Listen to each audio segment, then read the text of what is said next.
Better? Yeah, why not? We'll start like that. Why not? Perfect. Hey, Ness, how you doing? How's Ness? Yeah, I think Ness was supposed to be here, but that's not exactly what happened. I'm trying to come up with a really bad Russian accent, and by the way, in next week, her birthday month officially ends on my birthday day, the 24th, which is when we get the new season. Yeah. It's your birthday season then, Rob. Yeah. That's good. I see. I am looking forward to that. I have 160 of the what do you call them? Bounties. Right? Yep. He's ready for his season, man. You guys, he's ready. Cheating off of you guys. All right, guys. Well, welcome to another episode of Three Warlocks podcast. It's very weird that we cannot hear Ness's voice. That's because we have a special guest host with us, and that is one of our clanmates, one of our friends, DontDieRob. Welcome, Rob. How you doing? Good. How are you? Doing pretty good. Like always, I have Snail, the man who's always here, never leaves us. Unlike always other people. That's why he wears the crown. He's the man. He's the man. How you doing, Snail? You doing pretty good? I'm doing good. Thanks, man. It's a busy week. Busy week indeed, man. I mean, this is the last week of the season. There's a lot of stuff's been happening in Destiny. We've had two pretty full TWABs, this week at Bungie's, and this week's is it's no joke, man. This one is huge, man. Huge stuff. But you know what? Before we start, I just want to do a little quick introduction. Rob, why do they call you DontDieRob? I'm sure some people never really seen you or met you, and they're probably wondering, why do you have that as your name, DontDieRob? Probably the only DontDieRob out there, because I didn't have any numbers that I had to put into it. Well, it's all those wooden snails. They keep killing you. More all the Grandmaster stuff that me and Snail went after. I was a little bit more Greenhorn. Yeah, Greenhorn. I was a little more death friendly. I would, and especially if I was the only one left, and they'd yell "Don't die, Rob," and then I'd get mad at them for saying it, because then I'd die like 5 seconds afterwards. So I changed my name one day just as a fun little thing to Vega, and that was I changed it to Don't Die Rob, and Vega pops on. He couldn't stop laughing, which was my goal in the first place. So I'm Don't Die Rob now. It stood, man. It's stuck. So that's awesome, man. That's good. Thank you so much for joining us. Like I said, Rob, I know Ness can make it. She'll be back next week, and she'll probably be watching this episode on YouTube or listening to it later. And we will thank all of you guys for doing that. All of those that watch us on YouTube, thank you so much. All of those who put us in your ears on your drive home, on your walks, thank you so much. And hopefully we are keeping you entertained. This is episode 43, guys. A lot to talk about. We're actually going to be recapping last week. Last week we didn't have a show, but later on the episode, after we get done with this episode, we're going to be kind of recapping last week. There were some changes that happened last week that we didn't get a chance to talk about. If you remember, last time we talked to you guys, there was a few things that we kind of talked about too, which was the sliding changes. There was also the class changes. Titans got a little buff. Hunters, Arc Striders are going to be pretty popular. Warlocks got denerfed to the ground, but I believe Middle Tree Nova, it's going to come back. Void, it's going to come back pretty strong for PvP. A lot of things that happened. I know. A lot of stuff that happened 2 weeks ago, but last week we will recap that later on the show. But this week, like I was talking about, this is the last week or the last TWAB of the season. New season's coming up. We actually have the name of that season. The next season is going to be Season of the Redacted. I don't want to say it, but I guess Bungie confirmed it. It's Season of the Lost. And it's going to be Season of the Nerf guns. Is that it? Season of the Nerf? Yes. It could be. Yeah. Season of Season of the Lost Guns. Yeah, Lost Guns. There you go. Season of the bringing some guns back that I'm actually pretty excited about. We're definitely going to talk about that later. Yeah. So yeah, one last TWAB to go, and this TWAB is going to lean more into weapons. But if you guys want to check out some of the epic moments that happened throughout the year, Bungie has a little tab in their YouTube, stuff that took place, a year of epic moments that they have, and things that happened the whole year. Things from figuring out Cadle was coming down, challenging us through the season, at the beginning of the season of Splicer, and even some of the storylines with Crow. So everything from Beyond Light to where we are right now. Did you all get the email? Which email? Ooh. everybody should have received an email with the achievements you did during this year so far. So finishing yes. Beyond Light, doing Deep Stone Crypt, saving Zavala, all those bits are all the way through. It's quite clever. I quite like it. They kind of do a chronological thing of everything that we did as a Guardian, which is kind of amazing. But like I said, we're going to be talking about weapons, and the person who is always there for us when it comes to weapons design, the lead on that is Chris Proctor, and it's going to be kind of dropping some knowledge to us. There's a few definitions that he's going to bring out to us that I wasn't aware of, and most of you guys weren't aware of. So we're going to have Snail kind of explain a little bit of that. Yeah, lovely. So he covers two things really. Fall off and projectiles. Now, fall off, I obviously understand that there's a min fall off and a max fall off. Yep. But not everybody understands what that means. So there's a start and there's an end. So what they're talking about here is applying the logic that what it means to people, which is damage fall off start, and the distance to which the damage fall off begins or stops doing maximum damage. Damage fall off end is the distance that the damage fall off ends or hits the floor.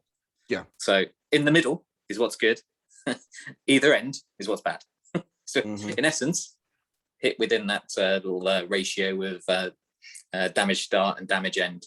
So when we were talking the other week about different weapons and their roles, so scout rifles would have a longer start and end, as opposed to SMGs will have a shorter start and end.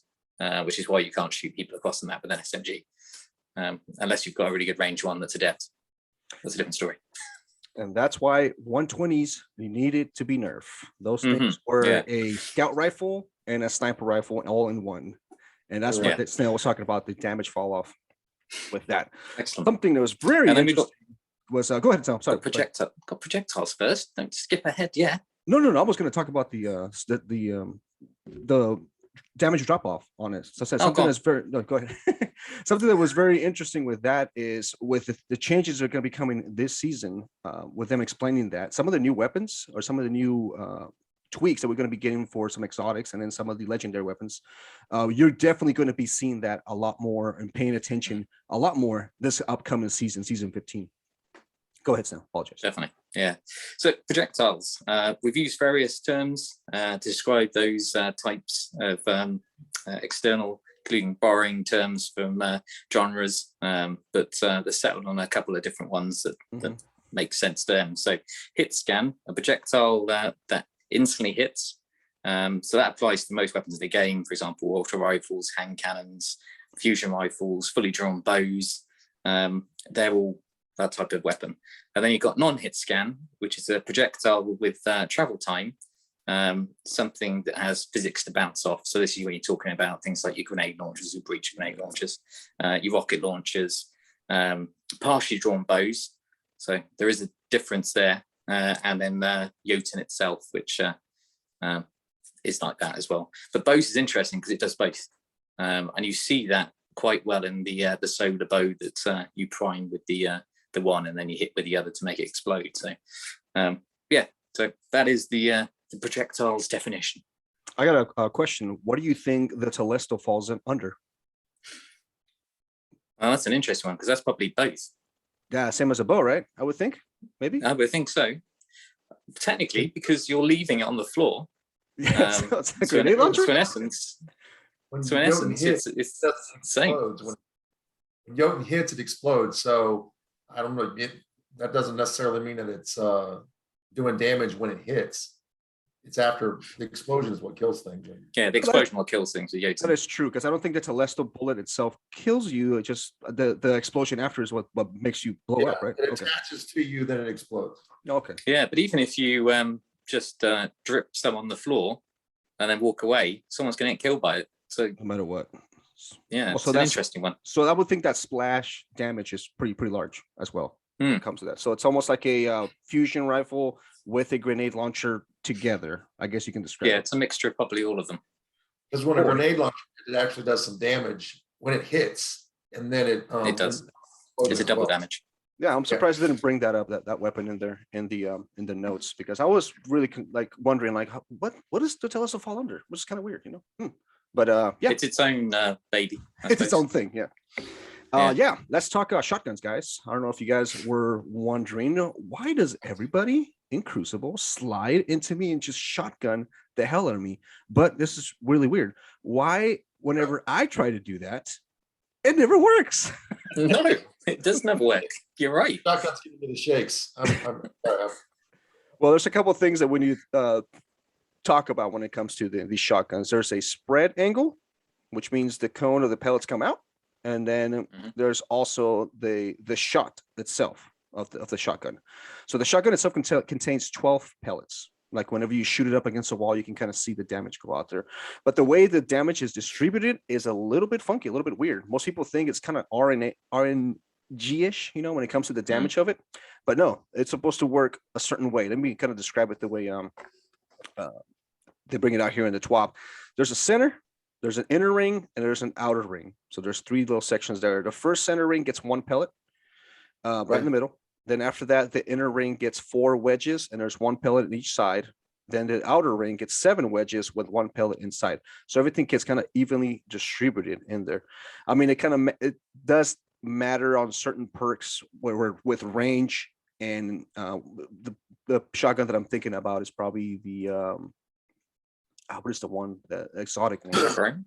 Chaperone. Yeah, Chaperone's more of a slug, so it's more tight knit. So I don't know if this shotgun itself is talking more about the aggressive frames. The spread's a little bit wider, like Phil Winter's Lie or anything like that. Some of the other ones, but this one is, even if you were to hip drive somebody, those pellets are going to hit the majority of the target.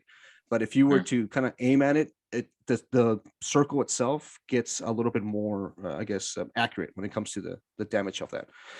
So that's the way they were kind of explaining the way the shotguns work, which was a little bit weird because, like I was telling you, whenever we try to do that, it doesn't work. But whenever other people do it, it's like they're shooting us from across the map. And it's hitting every single pellet. But at the same time, there are times where I am clearly so far away that I was like, I'm not going to be able to shoot this guy and kill him, but I'm going to at least try and maybe bring his health down, and they die. So it works sometimes and it doesn't. The fact that they're telling me that it's not RNG-ish, I doubt it. It has to be some sort of RNG and get lucky with that. But it's going to be connection, isn't it?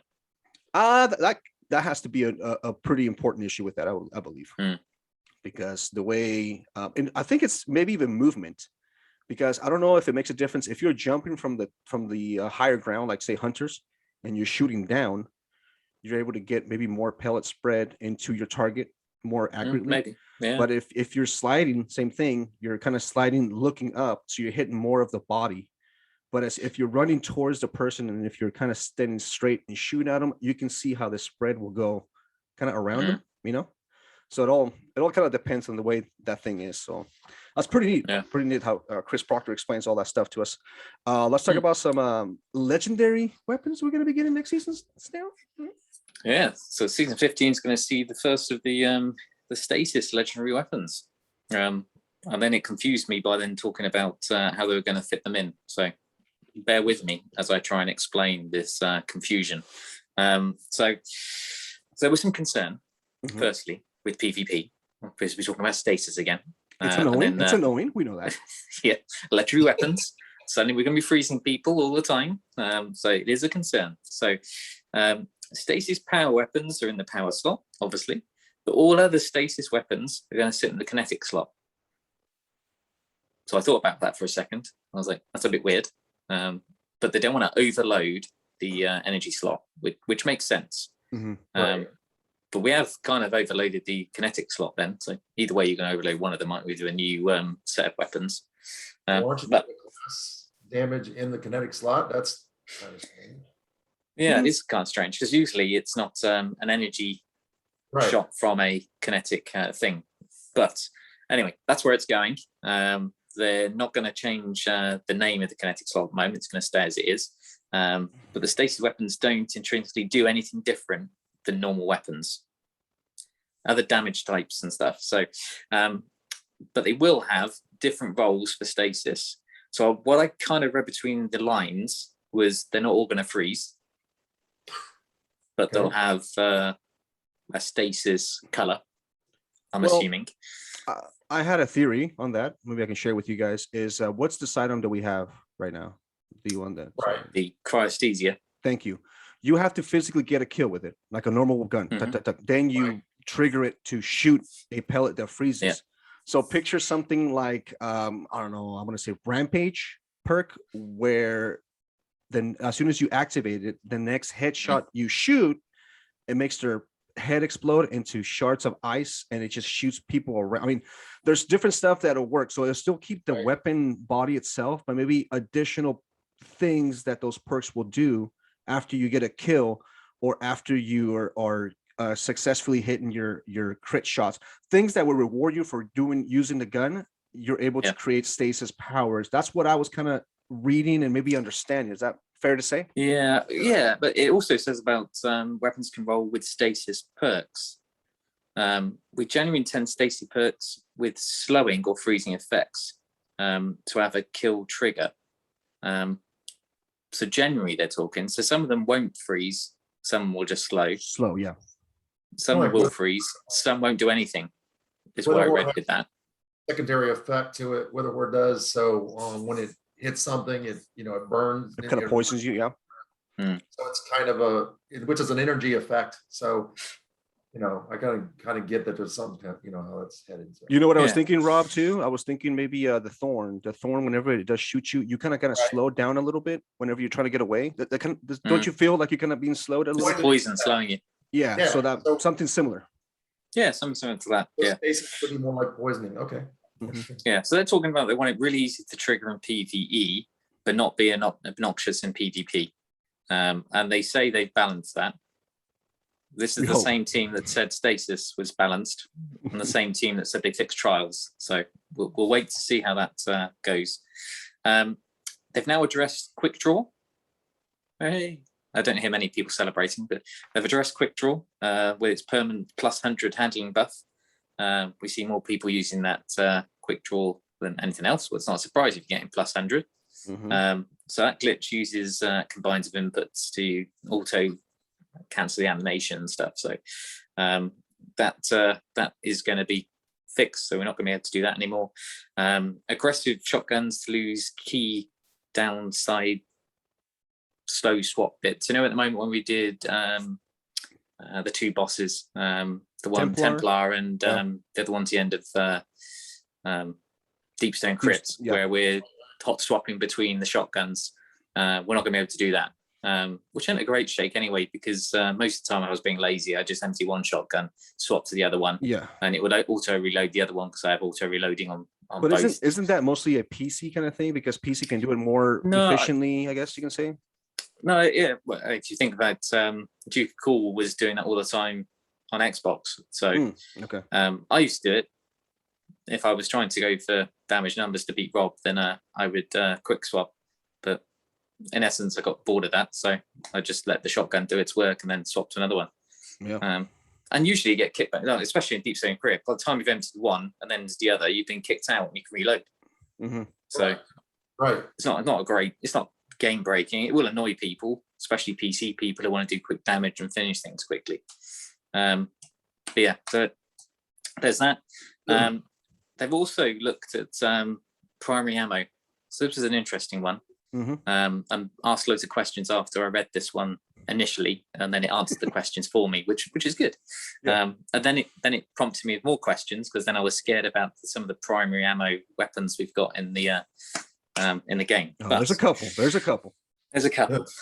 so we'll know from doing Grandmasters that, especially Grandmasters more than anything else probably, we run out of primary ammo a lot, especially with scout rifles. And then you're panicking because you can't take down the shield to run around, try and get some ammo, empty everything else, get some ammo. So they've looked to fix that going forwards. But they don't want to ruin PvP with the same issue. So keep these things in mind. So all primary ammo weapons will now have infinite ammo. So when I read that initially, I panicked, because then I was thinking sweet business is going to ruin everything. That's one of them came to mind. Yeah. Yeah. And then Fighting Lion, which also has a primary ammo, suddenly when everybody's going to be spamming grenades everywhere. So I had those in mind initially. So inertial override has been adjusted to account for there being no primary ammo bricks. So inertial override is that perk that when you slide over reloads the weapons. Yeah. So now we've got less ammo on the floor. That will be an issue. Drop mag's downside of reducing ammo reserves is now meaningless. Well, it would be because you don't need it. Don't need it. Yeah. So it's going to be reworked to a plus reload speed and a plus magazine size, which makes sense. I tend to bin the drop mag ones, but I might keep them now. The compact arrow shaft upside of increased reserve ammo, likewise, is now null and void. So instead, they're going to be given that reload and handling. Brilliant. And update some other perks with reserves in a way that no longer is accurate. So basically, they're just going to revisit everything that had a reserve sort of buff to it and fix it to make it work for us. There are some notes on fighting line and sweet business. At this point, I sighed and I was like, thank God we're not ruining the game all of a sudden by making a silly decision. We'll be talking about this a little bit later, yeah. Yeah, so I'll cover that in a bit later, or we'll cover that a bit later. And then we talk about target farming in trials for weapons. So this is an interesting one because this is one of the changes they were talking about. They wanted to do with trials anyway to make it more accessible and you could target farm the weapon you wanted. So all trials weapons who are available in season 15 now have 7 perks in each column, was 5. Okay. You know why though? Do you understand the logic behind that? I would think that they're trying to make people more get opportunity to get the one you want. Exactly, and then bounce out. Let the people that don't have it the hell out of there and don't try to get whatever you need. So. Right. I mean, I think that's like a band-aid on a broken leg, but it's something, right? Yeah. I mean, the problem with that is that doesn't stop those people that are carrying people through. So they'll just keep carrying people to get the weapon they want. It's part of the seal, so they'll have to get people through it regardless. You know, if they want to get the flawless seal or anything like that. So yeah, you're right on that. Yeah. When max power levels on weapons launched, there were several weapons that people got frustrated about because obviously we've re-released these weapons. So people go on if they're good one. We've re-released it, and then for some strange reason, we've taken away some of the mods that made those weapons unique. So I'm thinking some of those moon weapons had some great perks in them, and we removed them to put other perks on. So they're making some changes to that as well. So they're going to take off the perks that are useless or no one's using and put on some of those classic perks that we wanted. So we kind of, like the sniper had some really good perks and they removed them. So actually the old sniper is better than the new sniper. The same with the hand cannon, had some really good perks and they removed them. And anyway, so we're going to fix that. So they're adding 1 or 2 of the original perks back to the column for the lunar weapons reissued. And since these can be target farmed, they're going to increase the size of the perk pool with this in mind. Okay, I've got a problem with that. Added 1 of the original perks on 1 or both columns, the Dream City weapons. Fantastic. I've still not seen a Tiger Spike in all the things we've grinded, so it might be one day. Since they can't be target farmed yet, they said in brackets, which suggests they're going to do something to target farm. Okay. And my mind went to where the season seems to be going. Yep. I'm telepathically telling people in the audience what might be happening. So they don't want to increase the size of the pools by more than 1 because of something that might be happening. We don't know. And that is everything on those little bits. Thank you so much. That was a lot of information there to unpack. Okay. I mean, it's pretty exciting news that we're going to be getting some of those changes in season 15, you know, especially those weapon changes, those perks. Looking forward to farming those guns, those weapons. Later on, we're going to be talking about certain weapons that you're going to be able to farm in certain dungeons, because some of these weapons that we can get here, Tiger Spike, things like that, is typically to the Shattered Throne. But we're going to be talking about other dungeons we can farm something else. At this point of the show, Rob, I'm going to test your Nest knowledge. You're going to represent Nest for us today. Rob, I want to have you kind of bring out some breach grenade launchers, machine guns, some scout rifles, some of the things are going to be changing in season 15. Go ahead, Rob. So given that I found out about this about 10 minutes, 30 minutes before we started, and I briefly went through this quickly, and I'm not the best reader in the world, but I'll get through. We'll get through. You this can just best give us the points. You can give us the bullet points of the stuff we're going to be getting. You know. And so we're supposed to be talking about archetypes. And then it says exotics receive these changes as written unless otherwise mentioned in the exotic section below. So we'll be talking about this in a few minutes, apparently. So the first thing we'll talk about is breach grenade launchers. And I can tell that Snail wrote these notes because it says are increasing as pain point in PvP. Because we know how much Snail really loves PvP. And with the shotgun nerf, we're seeing a small increase in usage. Yeah. What's that grenade launcher that we keep getting killed with? Snail in Salvo. Salvo. Oh my goodness. Yep. That was confusing. When Salvo hit me and killed me dozens of times, I was like, what? What is happening? I've never been killed by Salvo before in PvP.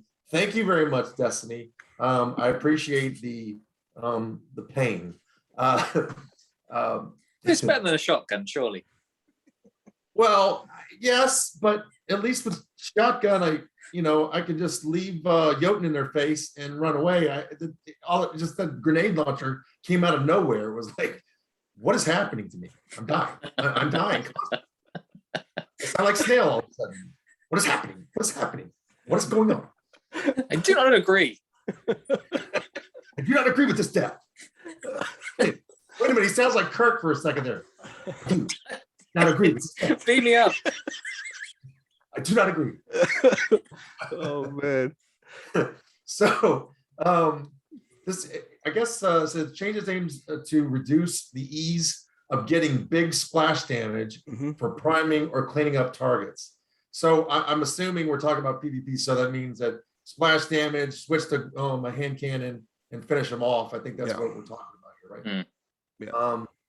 So you got some people who are, almost dead, and you hit them with a perfect example, Rob. I don't know if you remember the mountaintop. Remember the mountaintop used to do that back in the day? Yeah, if you just hit the ground and you were like 9 feet away, you would just get so much damage that you'd be like, what the hell? And they would just finish you off. So yeah. And I'll tell you what about this season is that with these grenade launchers, I was not very good with them at all. I mean, the ones that we use, the ones we use in Grandmasters and with blinding grenades, those kinds of things, has greatly increased skill sets now. So I can imagine that's why people are getting so good at it, because those first came out, I just did not want to use them. That release trigger, all that stuff. And now that I've got it zoned in, then I feel a lot more comfortable using them. So what we're seeing here is they're reduced blast radius by 0.4 meters, right? Is that what is that? Yes, it is.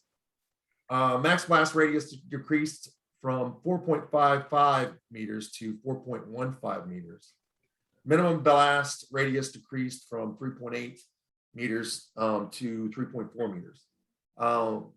Then they reduced splash damage by 20, which reduces total damage for a direct hit from 220 down to 200.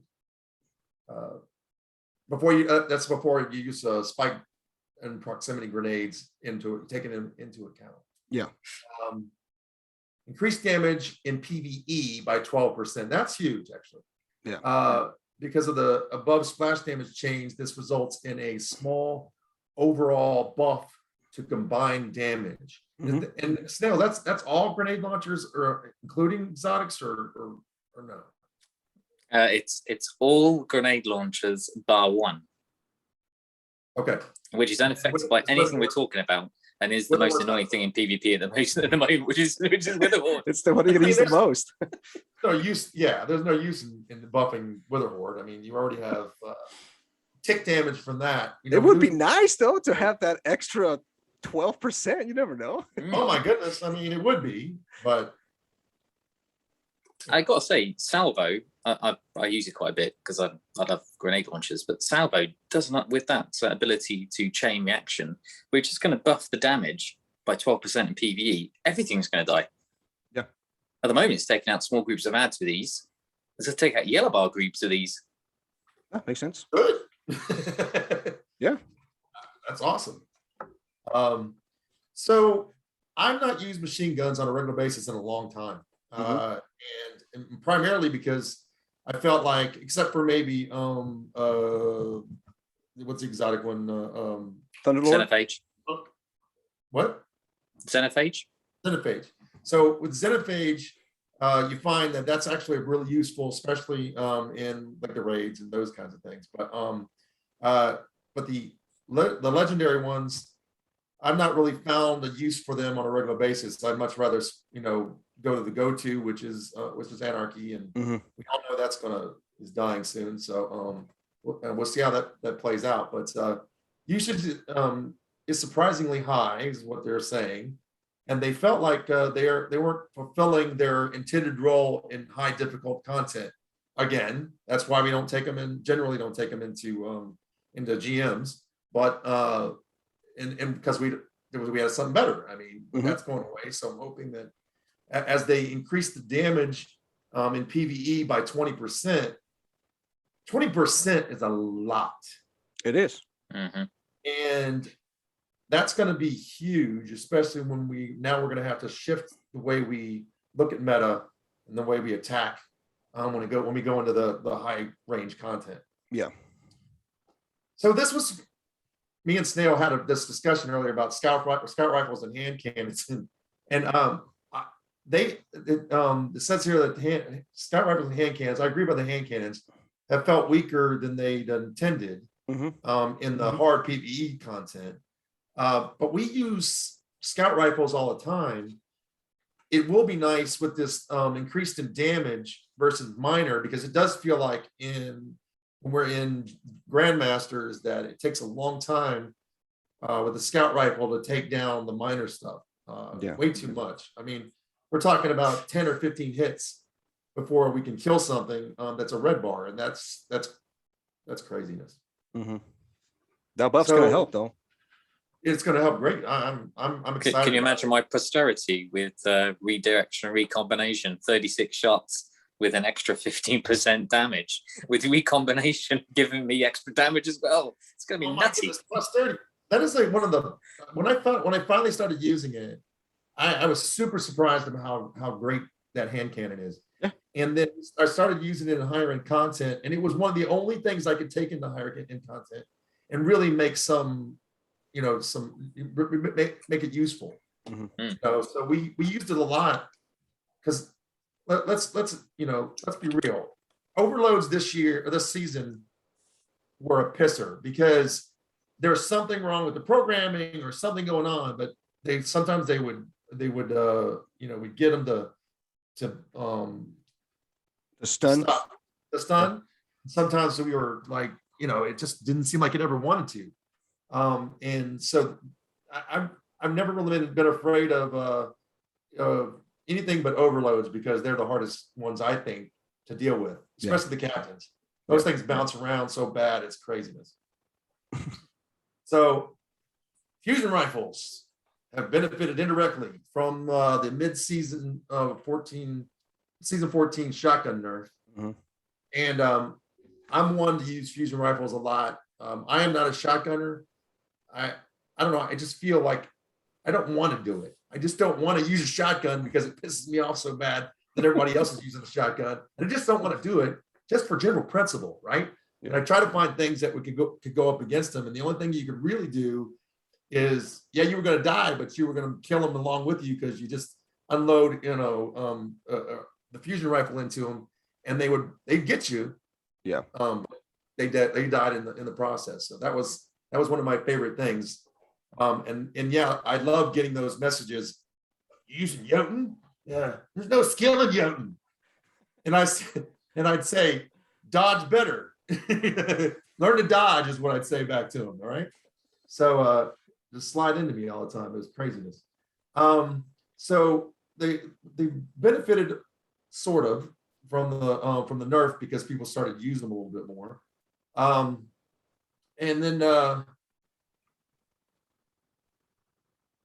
but they weren't useful in a variety of content, meaning I didn't really want to take them into anything that was Grandmasters or anything that was high level, because they really didn't do anything for me. Nothing. I mean, they did nothing. They just didn't. They, Jotun was not useful in that because you only had limited amount of rounds, and then it took a while to get things back. I guess they're not going to. It says they're not intending it to be a global buff for fusion rifles, but they expect some of these to be better counters to other weapons than they were previously.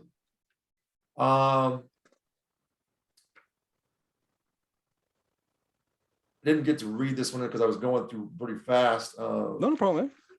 We can kind of help you out if you need some help. Let us know. Yeah. Any thoughts on this next section, Snail, with the giving the projectiles and that was almost like pass the bomb. I've got it.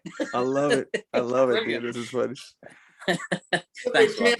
It's just like Grandmasters all over again. Bob dies and Snail has to carry through. But That's yeah, what it's you fine.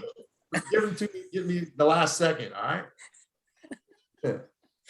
So yeah, there is some changes. So they're giving projectile time, or giving the projectile time. Yeah. So we were talking about projectiles earlier. So this is all related to the new terminology that we're talking about. We did like the idea of this behavior in Destiny 1. So there's coming back to some Destiny 1 content as well. But on investigation, they found that there was network issues with firing rapid bursts of non-hit projectiles. So they obviously found there was a way around, like we do at the moment with the quick swap. Correct. With shotguns. We can do something with fusion rifles and have constant bursts of fusion rifles. So yeah. So the burst rate of fire, this would be meant touching design data and audio, every fusion rifle we've ever shipped. So it's beyond the scope of the project. So they're making some changes, but they're kind of watching them because of so many things that could go wrong in the background because of how it was built originally, is what I'm gleaning from what they're trying to say. Correct. So increasing PvE damage, there's a bonus to all subframes to have 15% damage. Previously, high impact was 0%, precision adaptive with 10%, and rapid fire was 12.5.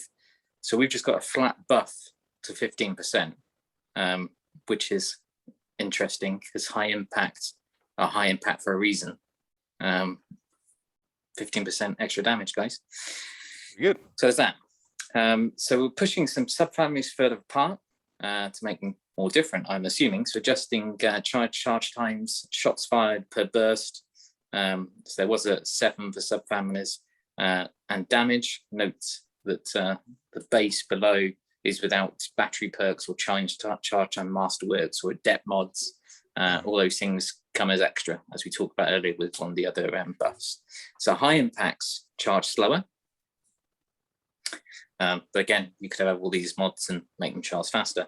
While still strong, more planning to use effectively is needed. Base charge time is increased from 0.86 seconds to 1 second. Shots per burst reduced from 7 to 5. Reduced total damage per burst. And playtesting, they playtested? That shocked me. I saw that word. I saw that word a lot this whole TWAB, and I was like, whoa, whoa. Come on now, come on. Yeah, they found that these in the open are super risky, but pre-charging around corners or otherwise in safety is very effective. So have we just invented the new slide around the corner and kill somebody with a fusion rifle? Maybe. With reduced shot bursts, these now less reliant on stability, so you can stack a bit more up in range. Okay. What's the positions? Sorry, what's a couple examples of high impact fusion rifles we can kind of bring out to some of the listeners? I would think I know there's Plug one, right? It's at the Hollowed Worlds. Is that a high impact one? Yeah, so that's an example of one that's going to be, it's going to hit like a Mack truck, but it's going to take you some time to kind of charge it. So they are recommending you to kind of pre-charge it. So you kind of hear like the, before you shoot it, which is kind of, so that's an example of one. Go ahead. So sorry about that. Yeah, so positions and adaptives are close to unchanged. So base charge time is unchanged. Shots per burst is unchanged at 7. Very slightly increased total damage per burst. In playtesting, they felt that they're effective all round without stepping on any niches or high impact reserves or the rapid fire ones. And that is a plug one. That's going to be pretty sweet fusion rifle to use, man. Yeah. So, rapid fire. Well, this is interesting because that's why I was quite excited to get that one from the raid the other day. What's that called? Begins with T. The one from Last Wish. Last Wish, talked about Teflon or not Teflon? Jesus, Teflon. Nothing sticks on that. Anyway, but so rapid fire charges faster, so allowing them to be used reactively against charging enemies or aggressively when being pushed forwards. Base charge time decreased from 0.54 to 0.46. God, that's going to be very quick. Shots per burst increased from 7 to 9. So I'm feeling that this is a really good buff to this particular archetype. Increased total base damage per burst. In playtesting, they found they were very effective against shotgun rushes. Okay. Amazing. We'll come back to that.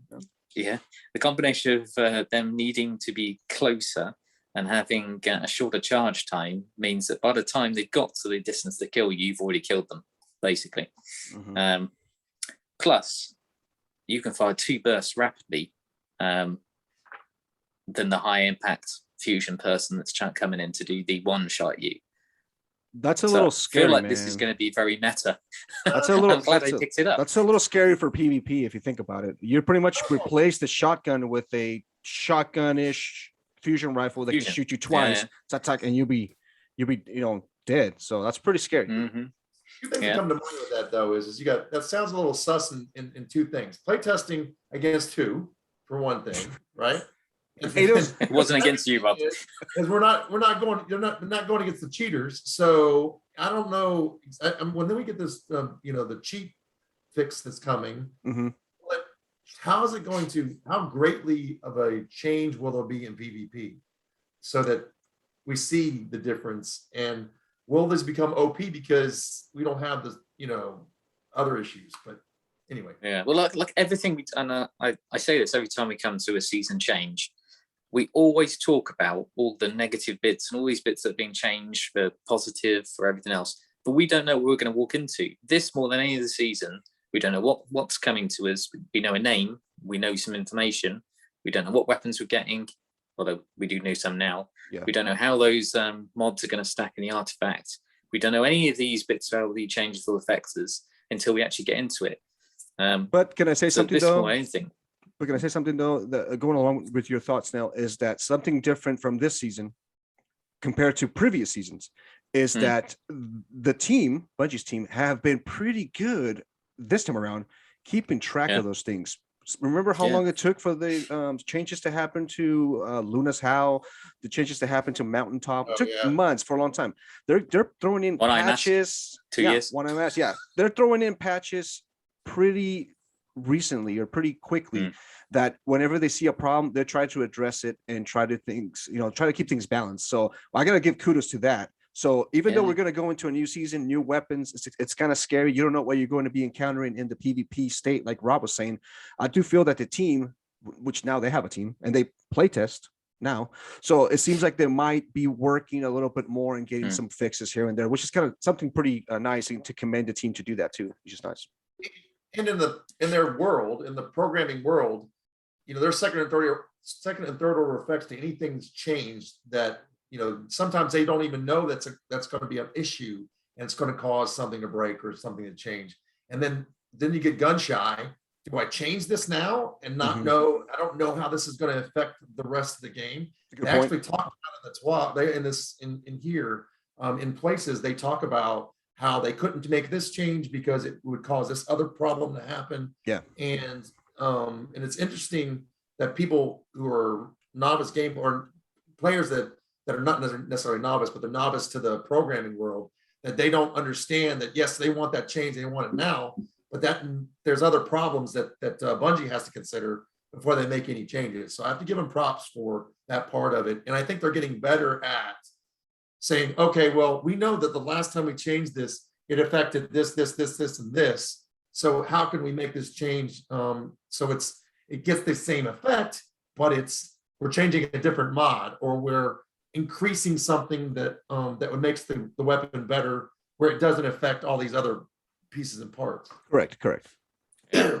And I do hope when they're playtesting all platforms and not just playtesting on one PC, platform, yeah. because that's going to cause an issue long term with the differences between Stadia. I hope they're using Stadia. Sorry, those 5 players in Stadia, PlayStation and Xbox, and then old PlayStation, old Xbox. Because it'll make a huge difference when you now got the whole world playing on the same game, because PC's together with us. So, yeah. Shall I fire through the rest of these little points that seems to take up the whole page? I mean, it's 3 pages that just buffs to fusions, but I'll continue. Thanks, Rob, for giving me this long speech. Well, you wrote it. That's all I'm saying. So, parts of this work requires adjusting several fusion rifle perks. No surprise. So backup plan implementation was incompatible with fusion rifle changes. Again, not a surprise, because the whole point of backup plan is to give you extra damage on that last shot, isn't it? Correct. Right. So they're removing the +100 to charge time stat, adjusting charge time multiplier from 0.85 to 0.7, now scales damage by 0.8. So that means nothing until we probably use it to see what difference that's made, because it's just numbers on a page. So liquid coils and accelerate coils needed a rework by similar reasons. So both converted to scale charge time and damage instead of modifying the charge time stat. The final effect is much the same as before, but these are now more robust. However, they won't visibly change the charge time stat in the inspection screen. So it's going to be one of those hidden ones like we've had before. Oh, I'm reading. Here's that, yeah. Yeah. Adept charge time mod felt pointless. It is. Yes, it is. Playtest that. So they feel like it'd be more balanced against other mods if they reduced damage. So changed functionality to scale charge time directly instead of charging the charge time stats without adjusting the damage. That's a lot of words. Again, we'll play with it to see, but perhaps it'll actually do something different than it did before. But I do remember putting a charge time mod on my plug 1 and then wondered, well, it's made no difference because I already had a maximum charge time. right. So this will be useful. I can actually use it. A note on charge time masterwork: a fusion rifle's damage is determined by its charge time stats, similar to how other weapons' damage is determined by their rate of fire. Makes sense. So Masterworks can only increase weapons stats for performance reasons. So it's not possible to change how the charge time maps onto damage without big changes in how charge time stat works. So it sounds like there's a lot of reworking to do on fusion rifles to make them do what they actually want to do. So we're doing fixes that kind of make them do what they want them to do, but not quite. Well, yeah, and in the programming world, that means that it had this particular function, and then there's a function that's adjacent that goes along with it, but the two things don't bridge together because, right? So, yeah.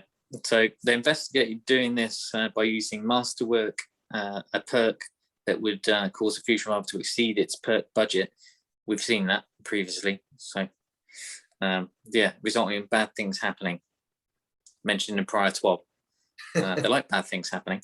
With fusion rifle rework, we feel that the Masterwork is more viable. So now rarely reduces bolts to kill, so it may feel like it's a downgrade in the same way as before. Okay, we'll be watching to see how this plays out, and they'll adjust things if they need to.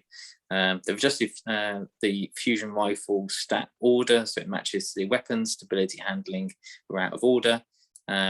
And then there's the big change to fusion rifles, which includes exotic fusion rifles. So we'll be watching for any major changes that may need twerks as they needed.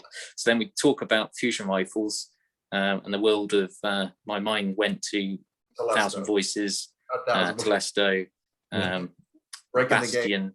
Bastion, and your favorite weapon, Rob. And those are the ones will cause us an issue. So we'll see what happens. Yeah.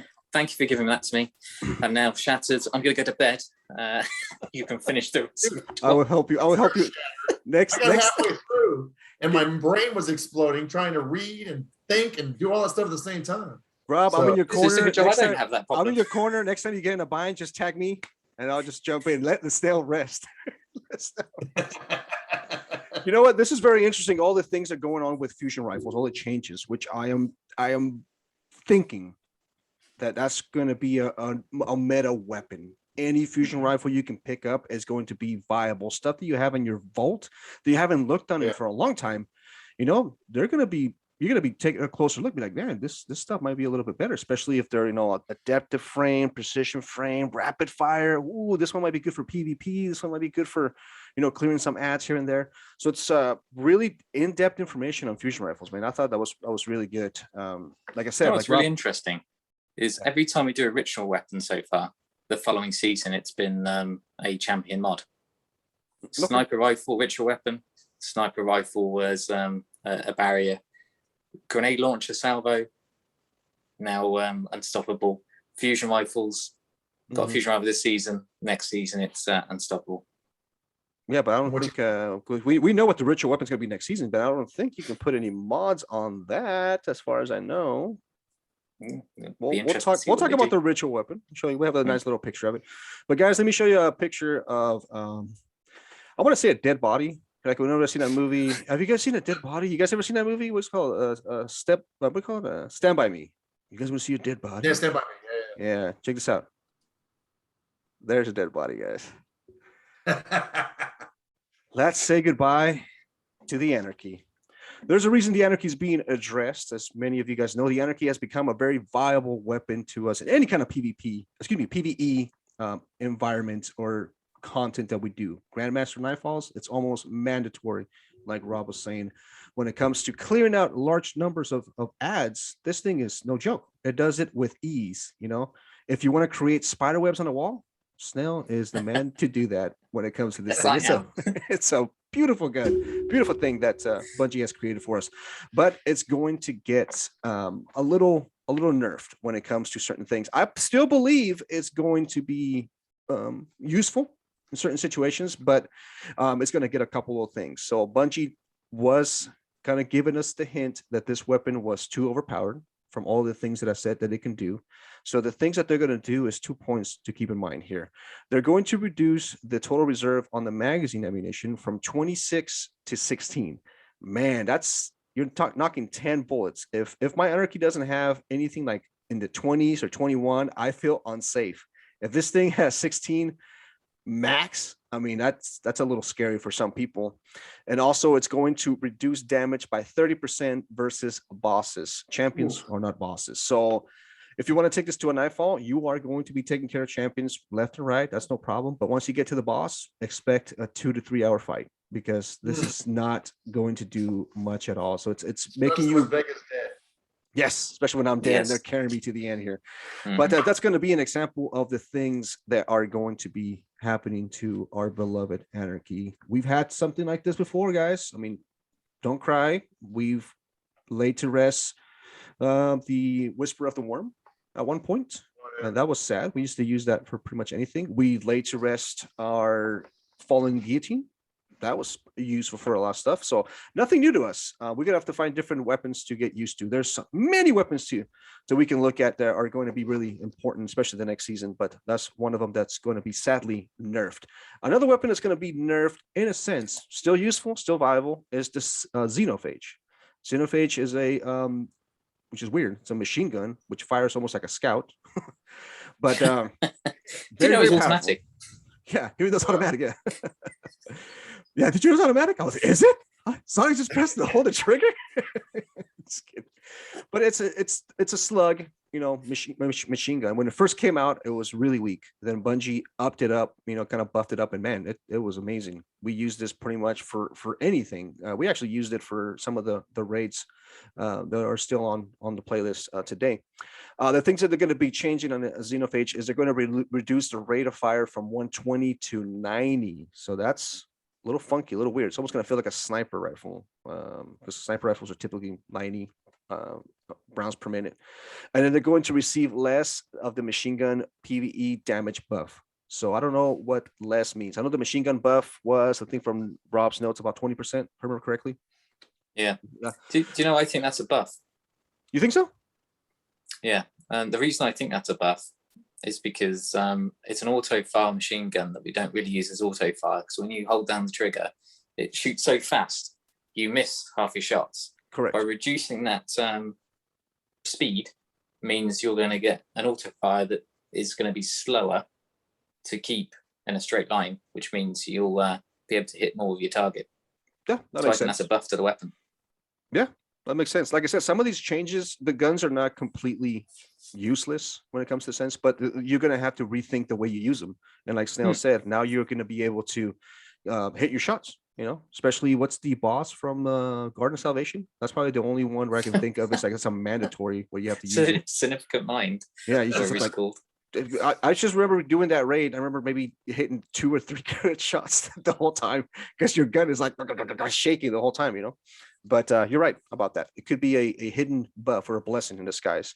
Now we get to the weapon that Snell was kind of alluding to a little previous, called the Fighting Lion. Fighting Lion is going to benefit from that infinite ammo perk that all weapons are going to have. And that's scary because if you know PvP, or even PvE, Fighting Lion is pretty fun to use. But in PvP, it's very annoying. I mean, it's borderline sad sometimes when you get killed by a Fighting Lion. Do you have a thought there, Rob? Or? Yeah, and now that we're good at using grenade launchers, that's that archetype right there. Yeah, it's going to be even more dangerous. Well, I mean, Snail thought of it too, and then I kind of, when I read that, I thought of that too when we first heard about the infinite ammo perk or the thing that's going to happen to the guns next season. And Bungie kind of first saw that too as well, so they know that it could be a problem when it comes to PvP. So these are a couple of bullet points of things that they're going to be addressing to the Fighting Lion. So Fighting Lion reserve ammo increased from a lot, which was a lot to begin with, to infinite. You're like, okay, all right, Bungie's going pretty deep on this.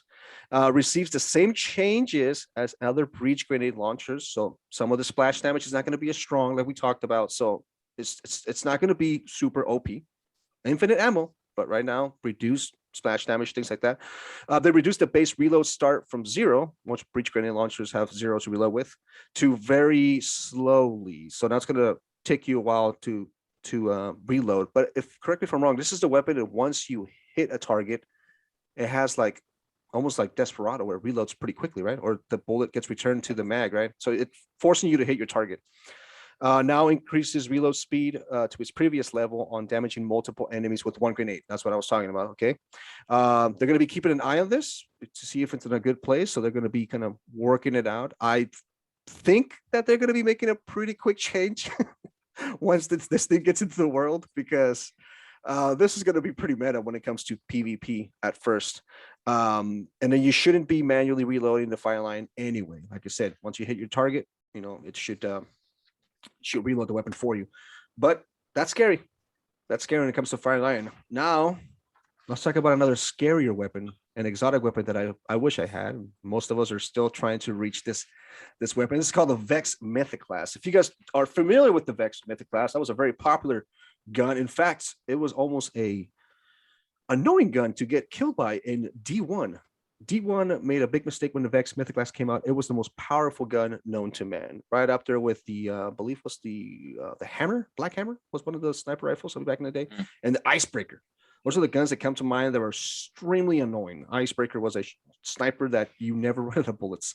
It's a sniper version of the Fighting Lion, pretty much you can say.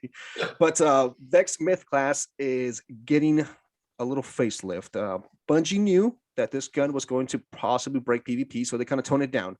But now they figure out a way to balance it. and we will see if that's going to work out for them. They want to make sure the gun is a little bit desirable for you to kind of go and get in the Volta class, which, believe me, a lot of us have tried. 15 to 18 clears and still counting. I believe some of us are in that kind of boat. But the PvE damage, listen to this, guys, in bonus has increased by 40%. That's pretty good. I think that's pretty good. Range stat increase to be near best in class for high impact auto rifles. Oof. When I think of high impact auto rifles, I think of like I want to say about false promises. I think that's one of them. And if you guys see the range on that sucker, it's like through the roof. So that gun's going to get some pretty large range stat. Increased stability stat, reworked catalyst to grant stability and damage after a kill, increased rate of fire from 360 to 390. The sucker's going to be like a pulse rifle. Reduced linear fusion mode charge time from 820 to 533. I don't know if you guys realize what this means. Okay. Oh my God. Okay, I don't think correct me if I'm wrong, I don't think, well, how about the double check? But I don't think the Arbalest has that kind of speed. I'm going to say the Arbalest has maybe 540, 550. Yeah, similar to the Arbalest, but I think it's faster. Yeah, this is going to be a little bit faster. Same standard as linear fusion rifles. No longer loses overcharged stacks on stow except on linear fusion rifles. I would like to see another footnote that says we're going to be keeping an eye on this to make sure it doesn't break PvP, but it's not there. So these are pretty scary changes to the Vex Mythic class, and I think this is something that we should be fearing when it comes to PvP. PvE, would this be something that you want to take in? Well, now with the champion mods being available, this might be something you want to take into Grandmaster Nightfalls, I think, right? Yeah, but I haven't used it yet, so I don't know. We'll see the new one. What's up. I haven't used it You yet. have to have it to use it. I think they put myth in the name for a reason. Yeah, it's a myth.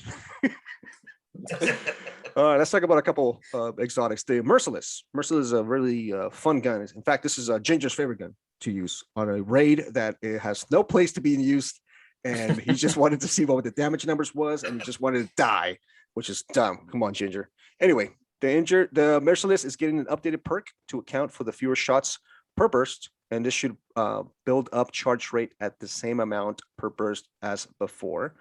They reduce the damage penalty for increasing charge rate by 40%. So it's still going to be kind of packing a punch. And if you're not familiar with the Merciless, it has a really fast rate of fire on impact. Well, I think after you kill somebody, it kind of like slows down. But if you're constantly getting hits, the faster it gets. The faster it gets. So almost gets like an auto rifle, pulse rifle kind of a shot.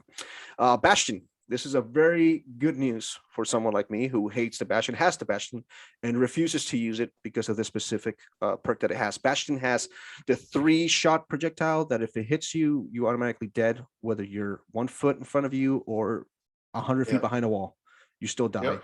I've seen 3 Guardians get killed by 1 Bastion bullet, which is incredible. So what they're going to do, the Bastion, they're going to make it more useful in PvE because they notice that nobody uses a PvE because it's a PvP gun that gets used a lot, especially on trials. So they're going to be reducing the damage by 15%.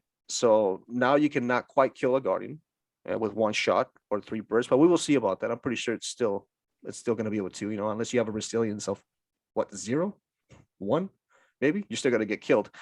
Increase spread angle by 10%. That's where it's going to help out the damage here. We were just talking about the cones, different cones. If they increase that spread angle by 10%, so there's a good possibility you might not be able to hit your 3rd shot or your 2nd or your 3rd projectile in there. So that's what's going to help out on the Guardian stuff, on PvP. But for PvE, they're going to increase the damage by 25%.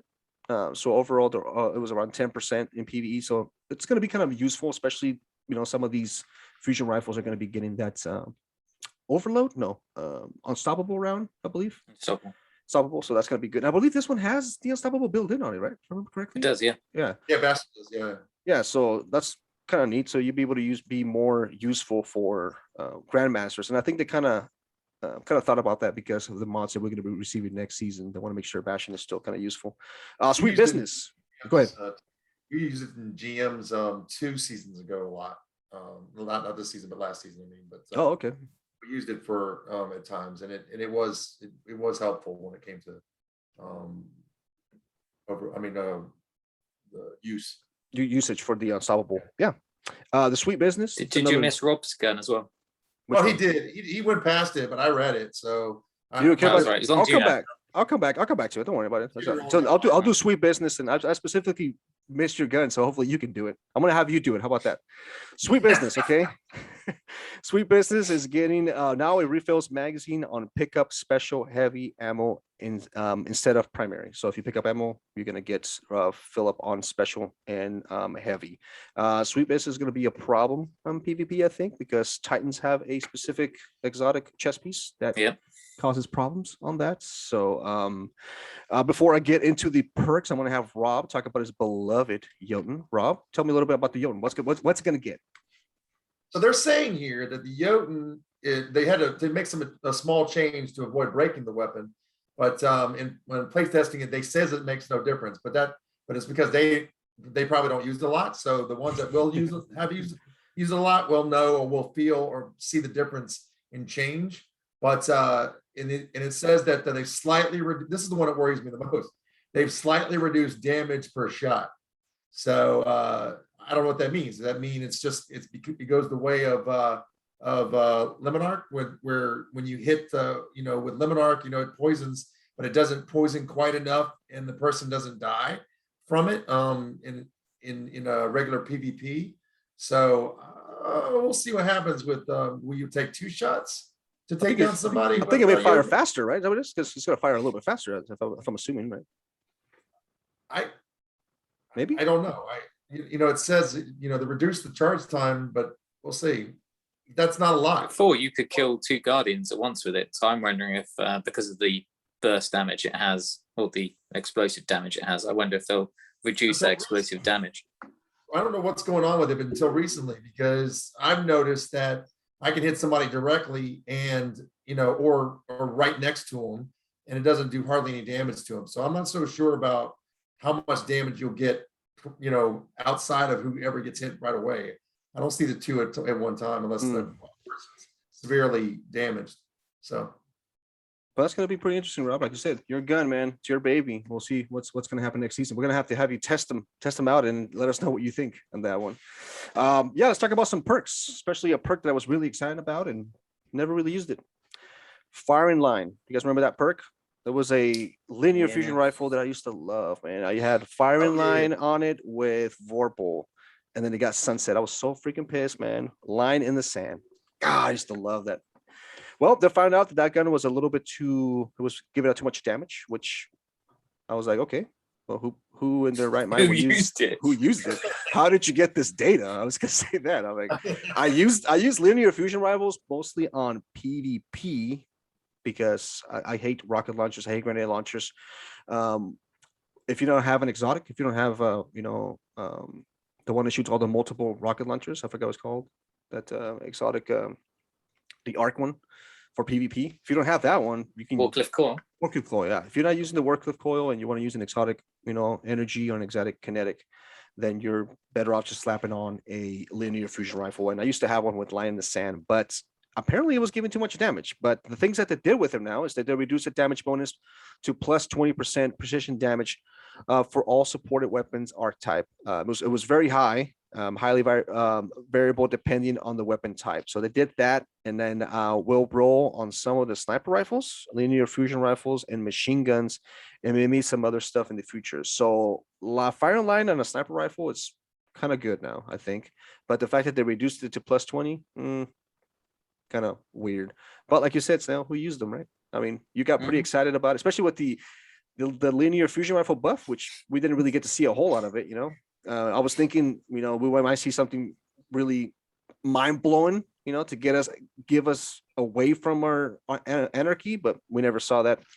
They talk about certain perks only affected impact damage on explosive weapons. So they're going to be updating this perks in the future. So they're going to be talking about kill clip, rampage, adrenaline junkie. There's going to be some stuff coming out to be addressing those perks as well. Let's talk about some VFX things that they were doing. That they saw that the VFX on the weapons they didn't meet the cool factor that they wanted to do, so they kind of rebuild them and rework them. They added a couple of new things. Adding a couple things to the old ones. So they updated all grenade launchers and rocket launchers, VFX, and then legendary fusion rifles and linear fusion rifles now have the distinct damage type charge VFX. So that's a lot of stuff that we're going to be looking at season 15. I mean, that's a lot of stuff. It's things that we're going to be looking at in the near future, though. That's kind of like closer to the Witch Queen expansion. There's just tons of things that they're kind of working on. First, I want to kind of get season 15 underneath their belts before they can kind of see. I have a feeling they're going to be spending a lot of time kind of plugging in, fixing things here, kind of putting some patches left and right, like Rob was mentioning. But they're going to be making these small adjustments as they come up. So more into the distant future, but still before the Witch Queen. What's going to happen there, Snail? Well, you just mentioned it. part of the issue has been that linear fusion rifles and caster swords are still not where they want them to be. So expect some tweaks. Although I'm never going to use linear fusion ever again, seeing as I grinded that lovely one we loved and never got to use it before a buff. So if they give it back to me, I might use them. But I've got some good caster frame swords. It'd be nice to see them get some love. We're also looking to do some stuff with some underused and underpowered exotics, which made me laugh when I read the exotics. The first of them being Arbalist. And I thought to myself, hold on a second, it's used all the time in PvP. Well, if you're going to do some buffs to it in PvE, then I might be okay. But if you buff it in PvP, the thing's going to dominate everything. Right. Cirrus Regime. So in PvP, it was all right for a bit, wasn't it? Still pretty viable. The auto rifle buff is still all right. Great. Probably doesn't really go into any other content, though, does it? So it probably needs to be used more. And then the Charisthesia 77K that we had this season, I think I used it on its first day, and then it went into the bin, and that's where it stayed ever since. So it probably needs a buff. And then Malfeasance. It's about time that gun had an exotic perk that was useful. As opposed, do you know what the exotic perk is before I give it away? Go for it. Well, basically, the more shots you fire, it burrows into the target and then does an explosive damage to kill the target. I think it's five bullets. That perk just never works. It takes about 20 shots to kill somebody in PvP with it. If they're moving around, you're not hitting nothing. Yeah, not in nothing. So it never works as intended. So it's about time we did something that particular weapon. And if you're having issues spamming high rate semi-automatic weapons, yes, I am. And I moaned about this during the week because every time I pressed the damn trigger, it stopped firing. So apparently they got something that works for me. Well, fantastic. Why isn't it fixed now? Anyway, it will be fixed. Priming a target and quickly swapping to clean up is easier than we'd like, so they're looking at some options to fix the fast swap speeds. So look for a nerf in that soon, I would think. Over to you, my friend, seeing as it's only me and you talking these days. Oh, no worries. Rob's paying attention, getting knowledge as we speak. Hey man, you gotta give Rob a chance. Let's give up for Rob, man. He stepped into he called he saw the bat signal and answered the call. He was willing and able and what doesn't know is further down, it's all him. Well, no, I did. I saw a lot of it. So we're just kind of buttering you up, bud. So that's gonna be you. So. The fusion made my head explode. So we'll see what happens here soon. All right. Remember, tag me in if you have any questions. All right. So Witch Queen and beyond. This is something really interesting. What they talked about previously is that they want legendary weapons to have more identity based on the source and expected to ship a new system like this for the Witch Queen. So when I read that, I was thinking, is the weapons going to be more of, I don't know, I'm kind of going back here. Do you remember the weapons on the Taken King expansion? They were very hivish, very cool looking. I wonder if they're going to go that route, making them more unique to that season. Because right now, towards the later part of this season, we're getting a lot of reissues, which we're going to be going through that a little bit later. Snail's going to be talking about that. And the weapons seem like they've kind of lost their identity. And especially when Bungie does the good old thing, like, hey, here's a weapon. Oh, by the way, I'm going to take this weapon away. And then couple of seasons go by and hey, here's the same weapon that I took away from you about 4 or 5 seasons ago, but now it has explosive rounds, and you're like, okay, cool, but all this the time it took me to grind this crap, it's all lost. But that's something that they're going to be working at. What was that? Story. It's a good place for storytelling. To give you reason for understanding that weapon a little bit better, because they just kind of come out of nowhere anyway. A lot of them do. And so if that's the case, then it's going to give Snail a lot more reading time. Yeah. Some of the flavor text is going to be a little stronger. And he's going to tell us what it is that these the backstory is for these weapons. That's what. Well, yeah. Once I read this, that's what I thought. I'm hoping they go something like that. But in season 15, they kind of tweaked a couple of exotic primary weapons to generate ammo faster, ammo finder mods, and so they're planning to change things to make PvE, I guess, more exciting. But excuse me, but I would think PvE is exciting as it is right now. I don't know why they want to go far and beyond to make it more exciting. I would recommend keep bringing us more amazing storylines. I mean, keep that up. I mean, I don't care if the weapon, has something crazy with it, as long as the storyline keeps it up and I'm able to use certain weapons that I'm comfortable with. That's what Guardians want. They want the weapons that they feel comfortable with in their hands, and they will use those weapons. They don't necessarily have to have amazing perks. That helps. But if the weapon is comfortable and it feels good to you, whatever works for me may not work for Snail, may not work for Rob. But if you find something that works for you, that's all you need. I hope Bungie doesn't go too crazy in overcorrecting the change, which they did in the beginning of D2, if you guys remember. Mostly all primaries, shotguns, fusions, and snipers were heavies. It was weird. It was a weird time. Fixed roles. So I hope it sounds very scary change that they might be thinking about, but hopefully they stick to their outline and do something pretty amazing. So that's pretty much what Chris was kind of talking about. Now we're going to be getting into some weapons. So guns, and more guns. Now, fire up the picture machine. So boom, look at this right We've got some weapons. Yeah, so next season's ritual weapon quest is a rocket launcher with explosive light perk. Ooh, when was the last time we had that perk? I can't remember the last time I had it. Rob, do you remember, Rob? Do you remember the last time we had that perk? No, I don't remember. You remember? It's Wendigo, isn't it? Wendigo. Yep. You remember the Wendigo? That's the grenade launcher from doing strikes, I think. Strikes or nightfalls. Yeah. How long ago is that?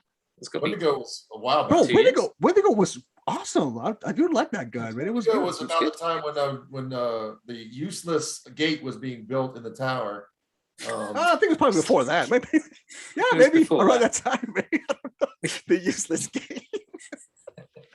Go ahead, Snail. Sorry about that. Yeah, so we're getting explosive light perk back. So if you don't remember what that explosive light perk did, it was as you got orbs of light, it did more damage. So basically, you could increase Wendigo's damage by a lot.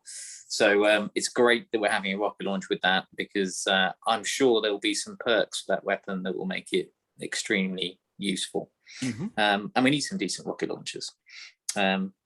So it will be, you'll also get the quest again to get the Gambit theme, Crucible theme, the Vanguard theme ornaments. So it'll look very nice. We're also adding 3 weapons in the post-game rewards for completing Vanguard strikes, Gambit, and Crucible matches. These are dropped randomly from completing activities. Here's a sneak peek. So one's assuming that's a scout rifle, an auto rifle, and a sidearm. And if they drop like they dropped when they first did this last season, we won't see them until the following season. So we'll see what happens there. And then something really exciting. So they say, seasons are lost, but I am lost and now I'm found. I'm getting back some weapons that were absolutely amazing from the original Trials of the Nine stuff, isn't it? Yep. Back in the day. So we're going to get to farm these from the Prophecy dungeon. So we're going to spend a lot of time in dungeons. And there were some beautiful weapons there. The auto rifle was amazing. I seem to remember from previously. Very nice weapon. So yeah, but lovely to see them back and see what rolls we get on them. So it's nice to have some reissued weapons and gives us a reason to go into that dungeon again, which is great. and interested to see what the random rolls are going to be. Yep. And then on top of those weapons, we're updating the world pool with some fresh drops. So here's some new weapons here. So we've got a couple of Guys, do you recognize this bad boy? bits and bobs. Do you recognize It's this very bad small. boy? That's an auto rifle. Yeah. This looks like, and it could be the skate lock. If you guys don't know what that auto rifle is, it was a beautiful rifle from early D2. It sounded like a Call of Duty gun. It was weird. Like whenever you shot it, it has the same sound or the same feel as what is that gun you get when you first join the game? Kaskov. Oh yes, yeah. It's almost like that Yeah, sound. I know. It's really good. This pulse rifle was from New Monarchy, I want to say, and it was kind of cool. You can use it. This is the annual skate hand cannon, which was really popular back in the day. All of these right here, by the way, Black Scorpion. I think so. Looks pretty close to it, if I'm not mistaken. Yeah. Future War Cold, yeah. I mean, Dead Yeah. Orbit. I mean, Dead Orbit, yes, Dead Orbit. Yep, dude. The only problem with these things is they had shit rolls, disgusting rolls. If they get the rolls right, these guns are going to be fun to get out there, especially like you said, they're open world weapons, right? You can pretty much get them from anything, engrams and stuff, and those stupid things you have to go to the helm and cash out, which I think that you just get rid of the helm because the helm is pointless. I'm sorry, I said it. I said it. I mean, if it was connected to the tower, it'd be right. I could walk to it from the tower, it would be neat because it would, but I don't know. Then we go to orbit to go to the helm. This is dumb. I know. But anyway, ridiculous. these are really cool weapons, man. I'm really excited for some of these. So thank you, Snell, so much, man. Appreciate it. It's all right. Yeah, On to Ness. Where's those? Where's the new Iron Banner weapons? And you didn't talk about those. They got some coming. I know. They have, yeah. That was on last week's TWAB. Was it? They kind of like previewed them a little bit. They're kind of cool. I mean, nothing. I really want crazy. a pulse rifle with intrinsic auto on it with some cool perks on it. That would be. There's a couple. There's a couple we have in here that have like the Linian Juan 4 or some crap like that. That one has a pulse rifle that's a full auto. There's something that's viable though. I mean, I would love to see the pulse rifle from Gambit returning one of these days. That one was my baby, but because I used it Lost for a Venice. bit. Yeah, I went and got it and used it, and it's not viable until they do something to it to bring it up to where we are right now. It depends on the archetype, honestly, for me, man. I don't like the 390s personally. I don't like the fast fire rate. I prefer the slower ones. That's why I kind of like the messenger a little bit. Right. Because if you have better control. That's why the messenger has probably been one of my favorite and more viable pulse rifles when it comes to pulse rifles. When you had to do the champion mods, which this season, upcoming season, we're gonna get pulse rifles back in the menu, which is kind of nice. But yeah, a lot of stuff, man. Weapons, and more weapons, and a lot of changes. But now, like Bungie, it's always into the charities, man. We're gonna have a Ness/Rob talk about these things. This is where it looks like Ness usually falls asleep as she's talking about it. Just kidding. Just joking. That's why I give it to her. Exactly right. But Bungie does do good things. Yes, they do. Great things in the background. That they want to be powerful, give believe in power, compassion, generosity to our community, to amplify our efforts to reduce distress in a suffering world. One of the cool things that I see about this thing is I didn't know about, and that was the two different the teams that they have, which we talk about here in a moment and break it down, and I'll tell you why here shortly. But their partners in disaster relief are in the direct relief and in Team Rubicon are doing profound and meaningful work around the globe to provide direct aid, agility, and expertise in response to numerous humanitarian crises our world is facing, including the Haiti earthquake a while back, and then global impacts to climate change, and what's most important to us right now, I guess, is COVID-19.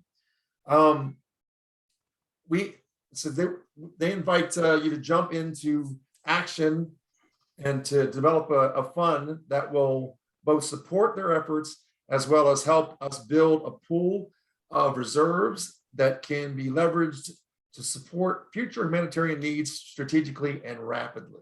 Mhm. All right. So between now and September 1st, at 11:59 Pacific time, we have a few exciting opportunities to help with those in need around the world. And those, and here's how it works. So we got direct donations. All donations to the Bungie Foundations will support the Disaster Relief Fund. That's donate $25 plus and receive an Anchor Point emblem distributed with via email on Thursday, September 9th. That's Nice. what we got up there on the screen right now. That's pretty nice. I like it. Yeah. Good colors. It's better than the Women's Day thing that they had last time. Oh, I'm just God. kidding. I'm just Who kidding. picked those colors? Wow. Wow. I'm sorry, Wow. dude. This looks way better. It looks awesome. I love it. If Like- you're a fireman, you have to have this, bro. That's so cool. We have little axes and stuff on the side. That's cool. You have to have that. So like game shows right now, Vega's gonna have to step down here. Here soon. I said something controversial. Says Guardians of Hope t-shirt pre-orders. Pre-order the Guardians of Hope t-shirt from Team Rubicon's web store, and the Bungie Foundation will match up to $25,000. Nice t-shirt, We'll man. provide shipping update in a later TWAB. It's nice. That's a nice shirt, man. It's actually way better than the woman's It's emblem nice. that we had a few Not a pops red, ago. I So. don't like red, but I do have an issue because I'd like to buy one, but I don't have. I'm not going to be moving by the time it gets shipped. So Ship it to I'll be my in a house, different man. house. Ship it to my house, and I'll take it with me when I go to Bring it to England. Every customer will receive the Vital Elixir emblem distributed on Thursday, September 9th. that is Ooh, cool. That is cool. Way better than the woman's emblem we got a few 12s ago. But I agree still with what you're saying. Okay. Moving on. Bungie Store Initiative. All purchases from Bungie Foundation Collection will support the Disaster Relief Fund. All purchases from the collection will receive the Planet of Peace emblem delivered via email after purchase is completed. Wow. It's a nice emblem too, man. I mean, it's nice. Well, I mean, you guys know what I'm saying, right? I mean, it's nice. So. Yeah. It's Yeah. nice, yeah. Yeah. It's no International Women's Day, is it? No, it's not. Oh my god, dude, that's horrible. But no, dude, I'm pretty excited. Check out these three, man. Look at this. You got this one, nice, sharp. You know, you Yeah, got this yeah. one. This one's got a cool. I do That's my like favorite, green. I think. Yeah, it looks pretty sharp, man. I like that too. Pretty cool. Mm. And Okay. you get this one. One of the things that I wish Bungie would do in the future is letting the Guardians themselves, like us, create your own emblems. That'll be Yeah. sign them somehow, or doing a designing thing where you can get pictures and pick your own colors. I mean, that would be cool, I think. And I think, That'd be right up Nessa's That's- alley, man. She put something together really nice together. bro, and then have people vote, and I mean, it'll be crazy. It'll be awesome, and just have them as a part of the game. But yeah, Robert's a lot of good stuff, man. So you need to make these changes, though. You need to make these purchases by August 19th, and between August 19th and September 1st, 11:59 p.m. Pacific time. Yeah. What's that UK time? Yeah, whatever. No one cares. That's the future. No one cares. I've got a UK audience. And whatever. Oh my god. All right. That's what 5 + 3, 8. So 8 hours ahead. Plus 3 Hey. days. 5 plus 3 Five is plus- 8. Well five plus done. 3 was 3 to you, right? You're Pacific time, correct, Vega? So Yeah. you're Pacific time. That's 3 hours from me, right? Yeah. He's 5 ahead, 5 of me. Yeah. right? Yes. So Yeah, that's it's good, 8. it's good maths. I like it. I like I'm gonna that. call, Good job. I'm gonna call you Carol Don't Gordon. doubt my math skills. All right, don't doubt me. Oh don't. man. Team Rubicon. This is Yep. what's very cool. All right, I am a veteran. I'm retired Army. And so to find out that this is a veteran-led disaster response organization helping vulnerable communities prepare, respond, and recover after natural disasters and humanitarian crises. That's amazing. So that's wildfires, earthquakes, COVID-19, anything that's that they need to get in there and help them with the impact of having that happen and not have the resources to do that.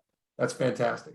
And there's Direct Relief. Direct Relief is a humanitarian aid organization active in the 50 states and more than 80 countries with a mission to improve health and the lives of people affected by poverty and or emergencies. Big, huge. So these are great things to lean into. And thank goodness, you have to give big props to Bungie, the Bungie Foundation for making all that stuff happen. Thank you, Rob. Appreciate it, man. That's really good. And a donation is something we normally do, man. We want to give out of our hearts. And just the fact that Bungie is giving something back to us, an emblem, a shirt, those little things like that, that's cool. And then whenever you see it every day when you're playing, you look at it and you're like, damn, that reminds me of the something good that I did.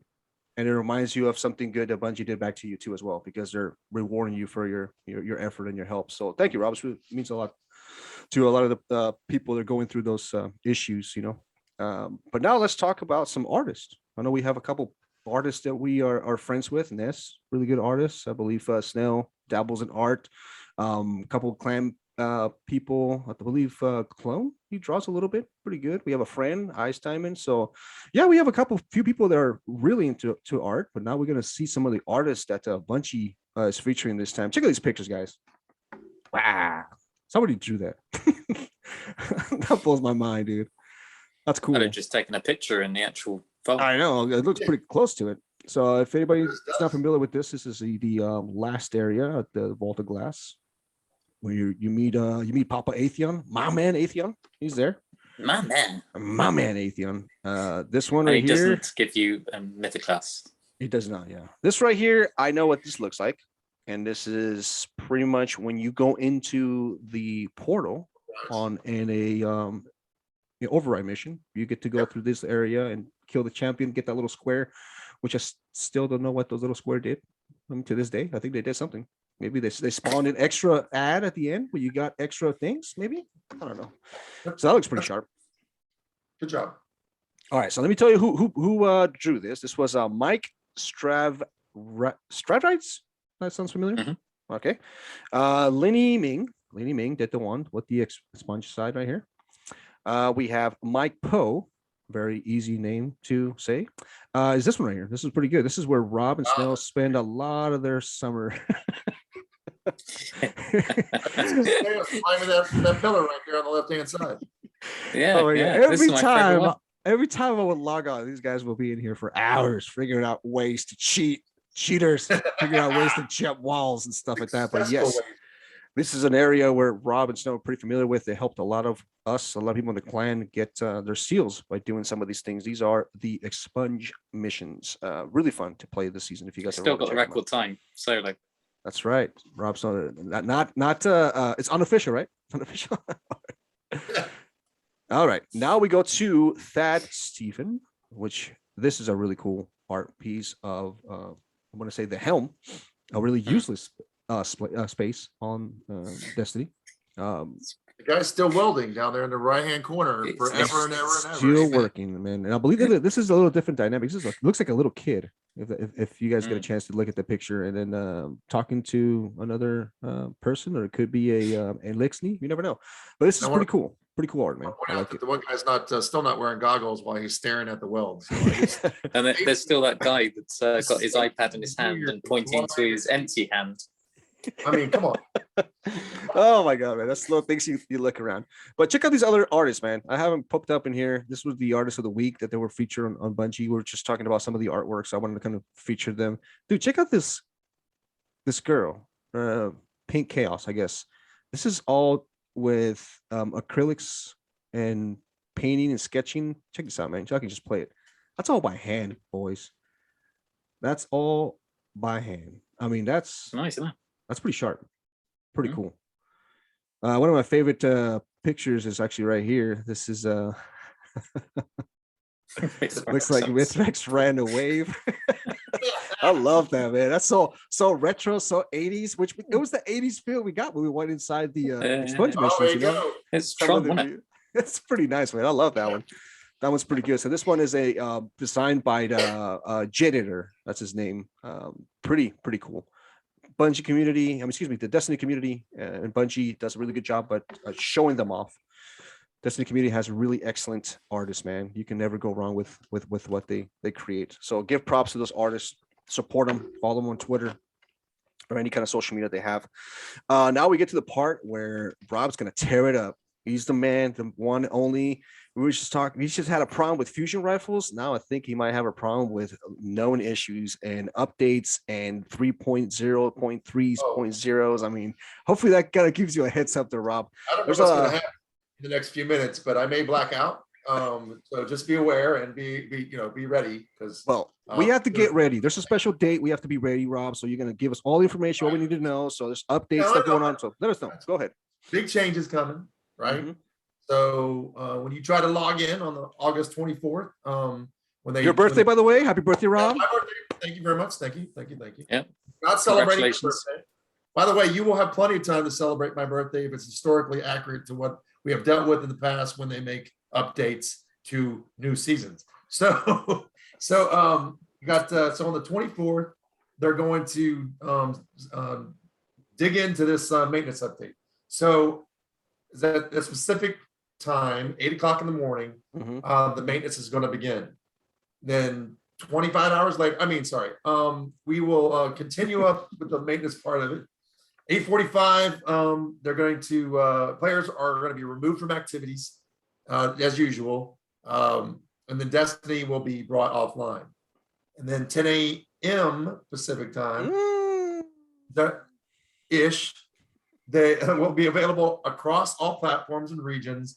You will be put in a queue. You will get a million number that you'll be waiting to get in on to get to be brought into the game, which you will be kicked and then restarted 5 times, minimum of 5 times, for you to be able to get into the game. Then at 12 o'clock, Destiny 2 maintenance is expected to conclude that specific time.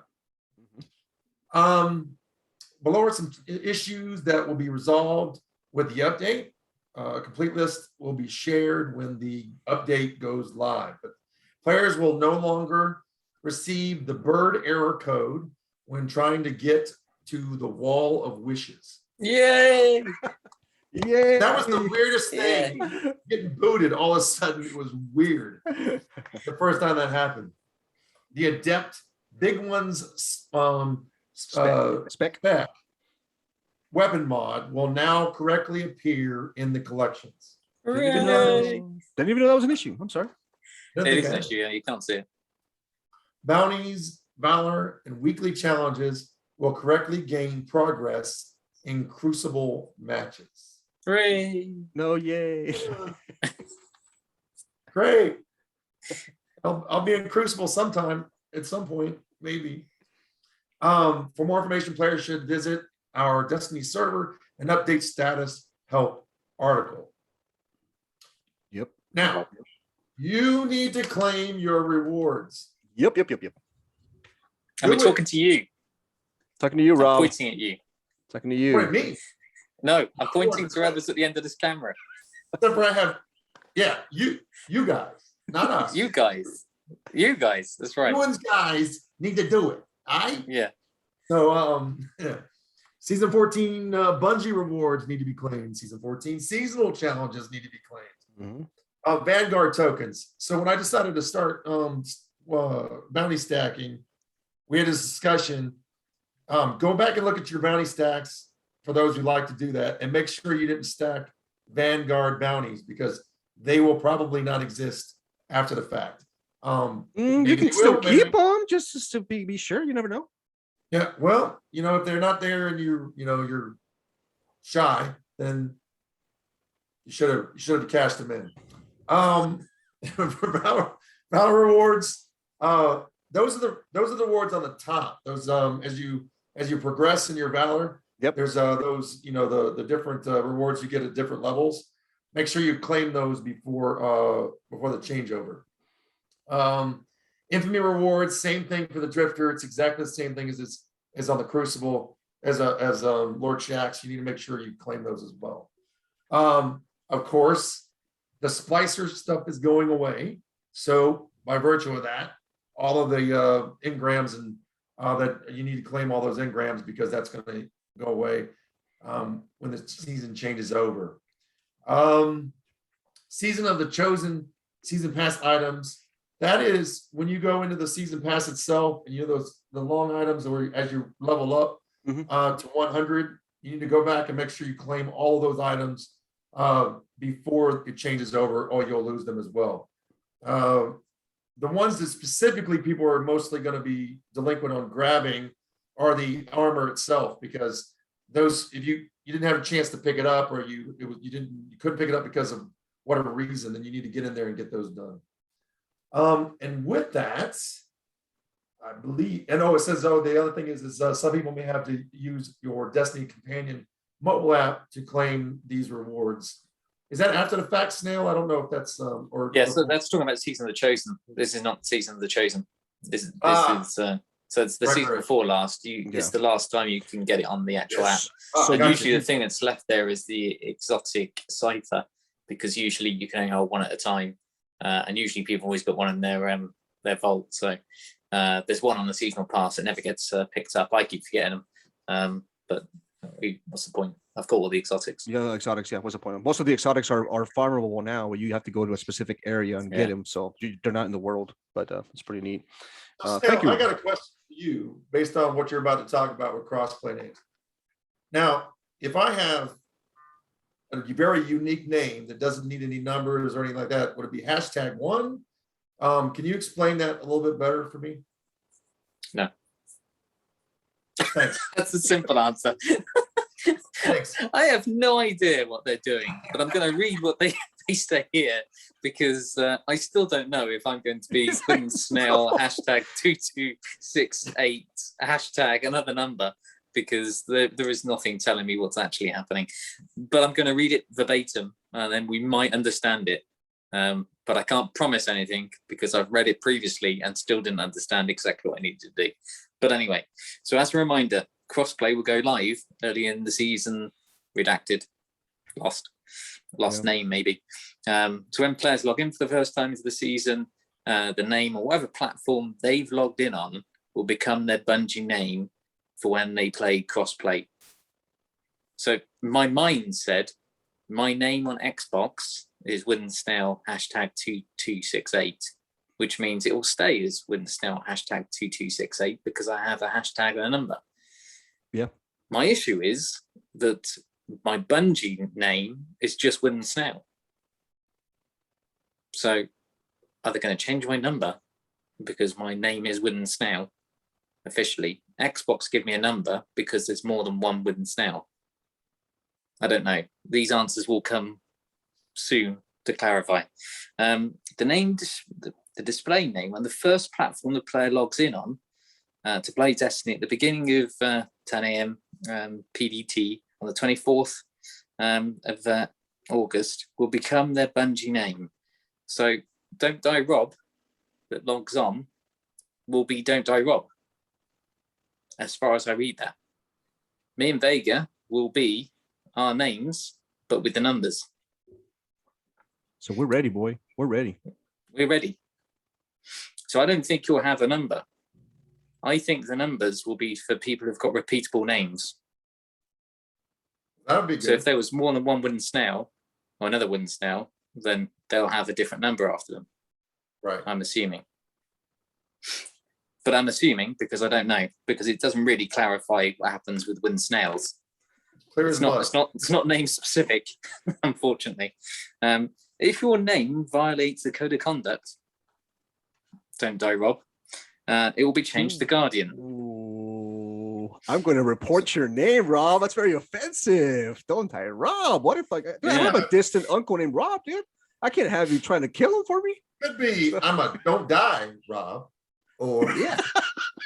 or don't die. Like I it's bet like $1 million somebody will name themselves Guardian #1 before someone gets given Guardian? #1. Oh, that's funny. Because if that's your too name funny. violates, it will be named Guardian and you'll have a hashtag number after you. Your name changes won't be available. Well, you won't be able to change your name until later on in the year on a further update. So keep that in mind. For Steam players, the 5 of you, your Steam profile name, not your Steam account name, will be your Bungie name. I don't know what that means because I've never seen Steam. A name cannot be more than 26 characters in length. God dang, that's a lot. Yeah. Cyrillic characters are supported in each language that Destiny supports. Okay. The following languages are also supported: Japanese, Korean, simplified Chinese, and traditional Chinese. Okay. Excellent news. I can have lots of Chinese symbols, apparently. Does that answer your question, Rob? It didn't answer mine. So quite clearly, I'm not going to know the answer. But you helped to make it clear as mud. So there you go. I'm Good only job. reading what Destiny's telling me I should know. I'm just saying. And it'd be nice if they had an example, wouldn't it? We call you Snoogle for a reason. I mean, Snail Google, and what Rob seems Is rather it a disappointed. Rob seems rather I'm disappointed that you weren't able to provide the answer for Is him. it a weapon? Is it a piece of lore? Is it an armor? Is it a mod? No, it's a name. I didn't invent names. Names were given to us. Okay. All right. I got Rob digresses, right? Rob. it. I digress. Rob, let me handle the Heroes Memorial quest, and then I'll let you handle the known issues because you have a lot of those right there, and I want you to do. Okay. All right, Heroes Memorial quest. If you guys don't know what that is, that's it. That's the last triumphant quest you do, celebration of the season, which when we're talking about this in the beginning of the show is before we even started the show, that the fact that they threw Guardian games right in the middle of a story derailed everything. It was so dumb. Taken Blights were there. All of a sudden, Saint 14 was like, let's celebrate. They were gone. And then all of a sudden, they're gone again. And some horns. It's gotten too crazy. But people are having issues with acquiring the final season of the Splice request. Okay, so these are some of the things you can do to resolve that. Okay, so players should go into each character and check their Splicer servitor and quest archives, which people tend to forget, for this quest to be collected. Please be aware that this quest can only be completed on one character. That's pretty sad because I kind of wanted to try my Titan and kind of go through it again and take my time doing it. Players may have to listen to each radio message in the helm first by going to orbit and back to the helm, which is a very annoying issue, each time until the radio messages have been listened to. That's what happened to me. That's the issue that I had to do. Go back to orbit, come back in, and so forth. And I was able to complete my quest that way. Then I have to go to the tower, and we'll get to that. Players may have to complete all season 14 quests in their inventory and log out and back into the game. That's very annoying, but some people had to do that. Players may have to pick up and complete a bounty and complete the override activity. That last override activity was pretty awesome, man. I have to say, did a really good job with that one. It was in a location that we're familiar with. It was where we fought one of the raid bosses, one of our favorite raids that Bungie took away. A little short one, little nice and fun one. Most of the enemies were Hive, and there was a couple little Easter eggs there. Snell was telling me there's a very friendly harpy there, which if you guys haven't had shit to do that, just we'll kind of give you the little details on that. Apparently that little harpy is the soul, or represented by Ashimir, or Ashimir is communicating through that harpy. I mean, there's a lot of stuff with there. His Vexon. So that was there. Also, if you kind of do a little bit of in-depth research inside those places, little rooms, you get to see the body of a person that you pay homage to at the end of the quest. You get to see Lashmi's body on the ground, which I believe nobody has teabagged any characters since Halo 2. I mean, that character must. The ones in the tower too. They go to the Tower Memorial and they're teabagging there, playing the wah wah wah. So yeah, those are the things, little quick little Easter eggs you can find in there. But that's a really cool little final kind of cool. Final quest for the season. This season was great. I have nothing but good things to say about it. All the storylines were amazing. Not really sad that Lashmi kind of passed away, because she was kind of stirring up the pot a little bit. But the questions that we're going to be answering the next season, which is really interesting, is where the hell is Osiris? And I cannot wait. Oh yeah, Osiris. Yes, sus. Cannot wait for that. So those are the things you can do to finish your Heroes Memorial quest. That was a very small issue. I gave you the answers for that, but now we're gonna have Rob give you the main known issues. Rob, take it away. So I don't see anything for colorblind. So every time I listen to the post, I know the first thing you have to talk about is the colorblind community. We're clear. We're good though. So we're good, right? We're good, right? I don't see anything Although I about changed Bundy's account to colorblind, so yes. That's the one thing we do when we help other players in our clan is we decide to change all their settings and their shaders, and Snail's favorite thing is to change it to colorblind. So when they come back, but my favorite story about that really quickly is when Ness came back, she had popped in and started using the thing, and she kept saying, why is this color changed? So there you go. That's why all the colorblind that goes back and forth, because of she didn't know it. You know what's funny though? Little caveat there, Rob. A little caveat is that Snail is not colorblind. I don't even know why. Yeah, I know. He's not. He just likes to cheat. That's what we understand about it, is that it's a way for him to cheat on using colorblind settings. Go ahead, bro. I don't do it. I have more respect for the colorblind community, Snail. I just want you to know I have more respect for them. So we got known issues. Hashtag help forum. The season of the redacted, season of the nerf, right? Lost. Yeah. Or season of the nerf weapons. I'm sorry, I keep getting that confused. So we have resolved an issue causing the gift sub weekly bounty in Destiny 2 Twitch extension to not complete for viewers who purchased gift subs. Players who purchased subs for the gifts subs for the bounty can now acquire their bounty rewards from Amanda Holiday in the Tower before the weekly reset. Mm-hmm. I like that. We have resolved an issue using Xbox, causing Xbox players to receive negative solar balances. That was hilarious, dude. Mine's always negative. It's because I never put money in it. But oh no, zero. That's right. That's zero.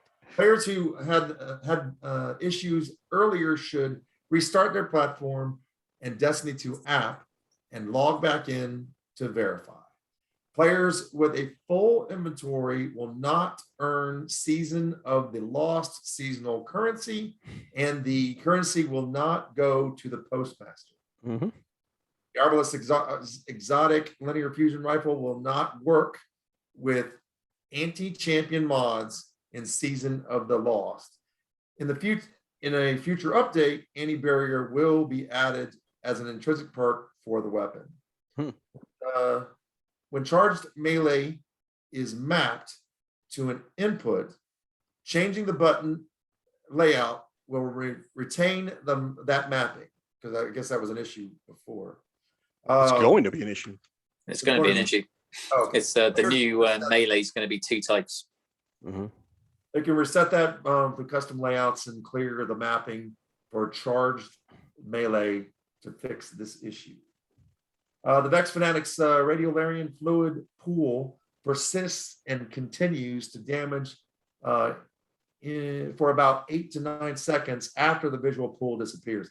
Actually, I've heard people complain about that while we were doing things. That little area, that damage area is pretty insane, dude.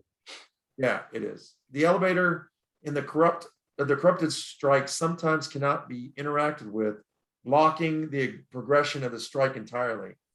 Corrupted is that's the one, that's the elevator, right? So that's the one if you jump off and you get up there faster, you kill the main boss, but we won't talk about that.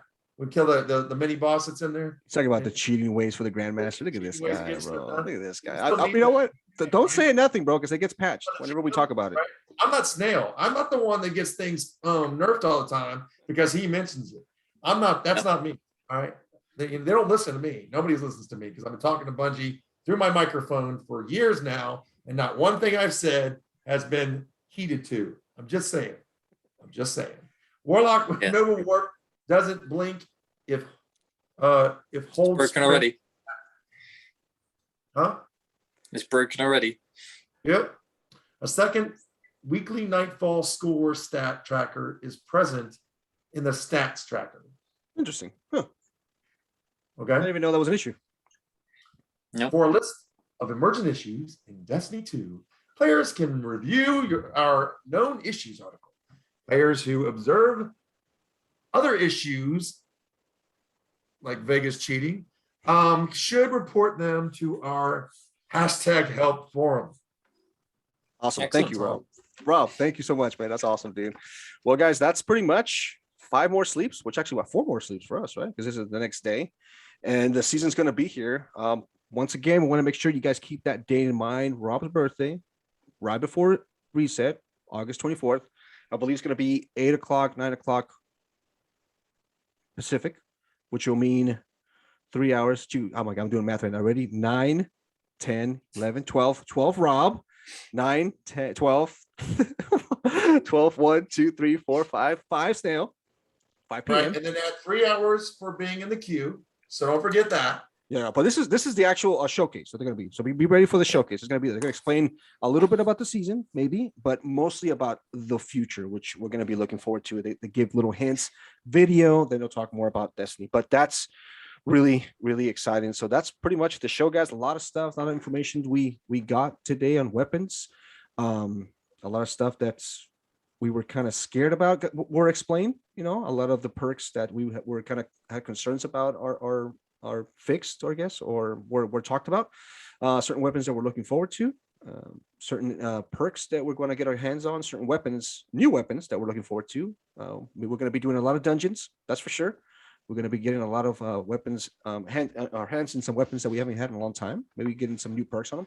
So very exciting stuff. So that was pretty much that TWAB for this week. It's up to you guys, man. We've been at it for 2 hours, dude. Do you guys want to kind of skip the next part or keep going, Snail? What do you think?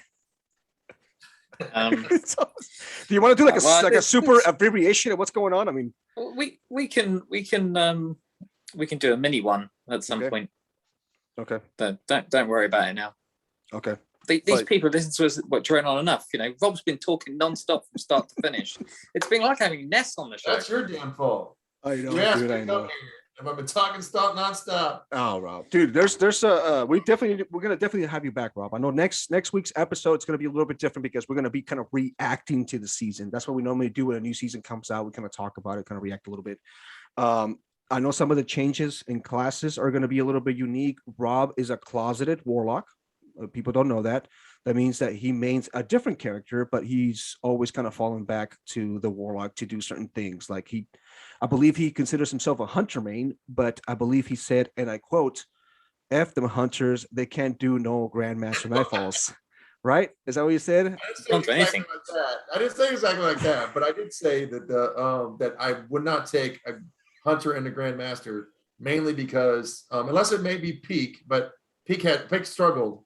In the Grandmaster because this season Destiny didn't do the hunters any favors with damage, their damage and their abilities under super. And I usually run hunter lately, but I will tell you, I will fall on Vegas' side when he says that the warlocks are the master class when it comes to this season. Now we'll see what happens next season with that buff onto Arcstrider. Yeah. So we're really going to see what happens at that. And that's we haven't got a Steve. Without a Steve, you're useless. But that's what I was alluding to, Rob. Maybe sometime next season I want to have you back in the show and with all three of us and probably get your thoughts on what the hunter class, all the buffs and nerfs that they have, how is it different from previous seasons? So that's something we can probably talk about there. But that's pretty much the show, guys. Thank you guys for tuning in. Snail Corner is going to be back, I believe, sometime in the near future. There's going to be a new story. There's going to be When new Bungie stuff. stops talking to us. Yeah, when Bungie stops, what do you call it? Spoiling their own stories, I guess. Yeah. There's going to be a lot of new weapons to get our hands on, Snail, and I'm sure you're going to be with a magnifying glass looking at the flavor text. I'm sure something's going to come up, something interesting is going to be popping out of those weapons. With that, my name is Vega. My gamer tag is Vega6417. You can find me at Xbox Live. Make sure you add me on Twitch TV/Triple Vega. That's where I stream. And also on Twitter under the hashtag Jasubius. Rob, you want to tell us a little bit about where people can find you? My name is Linus1. You can find, I'm sorry, DontDieRob on Xbox. That's pretty much where you'll be able to find me is DontDieRob. No punctuation in it, just one word, DontDieRob. DontDieRob. That's me. Yeah. Usually in my backpack, going through a GM. Yep. I'm with the Snell 2268, hashtag 2268. Don't forget the hashtag. You can find me on Xbox, various other things.